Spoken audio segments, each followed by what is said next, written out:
Hey students, thanks for continuing to tune in.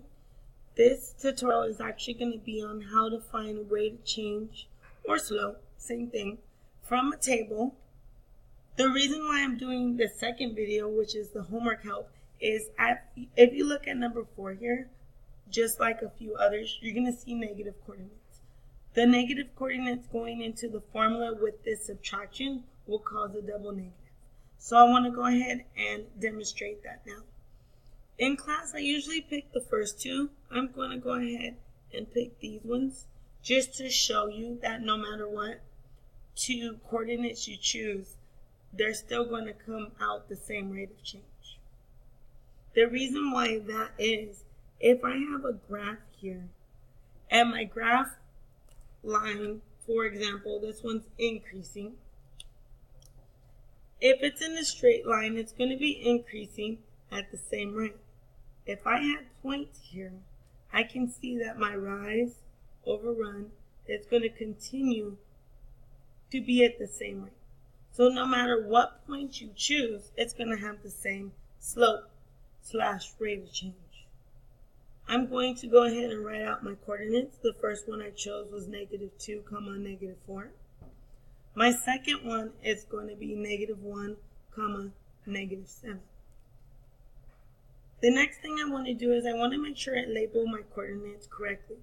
If we remember, coordinates are labeled as x, y.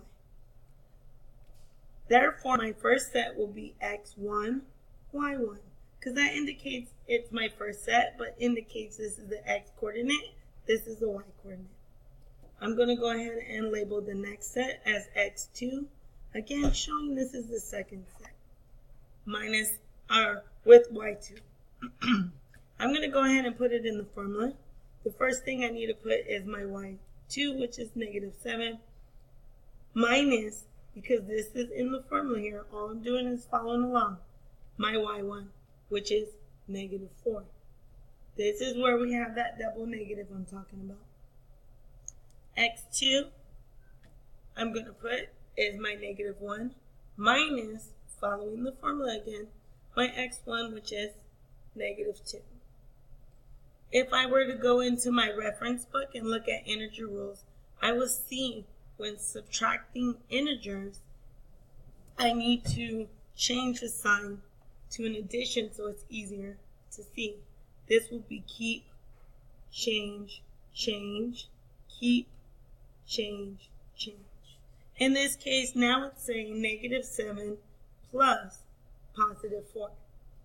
If I look again at my reference book, I can see that these are different integers. So if it's a positive and negative number, I'm actually subtracting and taking the sign of a larger number. 7 minus 4 is 3.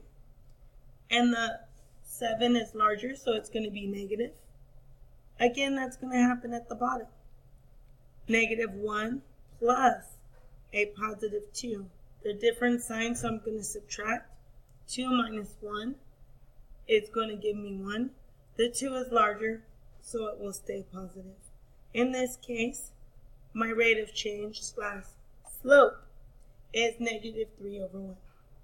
Let's do one more that will have a double negative, but the slope needs to be reduced. Let's go ahead and circle number 8.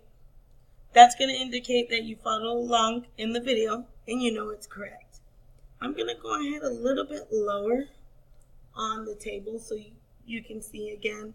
It doesn't matter which two you choose as long as you write them in order. This one is the first one that I chose, so it's going to be 3, -6. Again, 5, -10. On your worksheet, you have the slope formula to follow along with, but you also have it in your reference book. Go ahead and label them again. x1, y1, that's going to indicate it's your first one. x2, y2. That's going to indicate that's your second set. Remembering the formula, I'm going to do my y2, which is -10, minus in the formula, my y1, which is -6. Again, I'm going to go ahead and do my x2, which is 5, my x1, which is 3. In this case, I'm going to go ahead and do same, change, change with a black marker so you can clearly see it. Same, change, change. That's because I had two integers with a subtraction sign. This is a normal subtraction with two positive numbers, so I'll just leave it. Negative 10 plus a positive 6.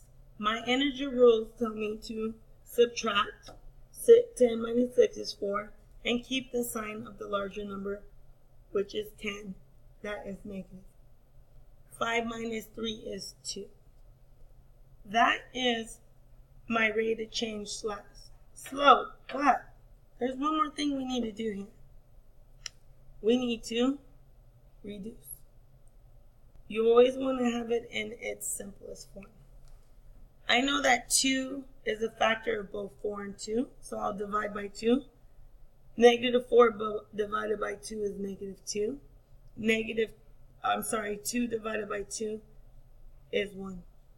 In this case, my rate of change and slope from this table is negative 2 over 1.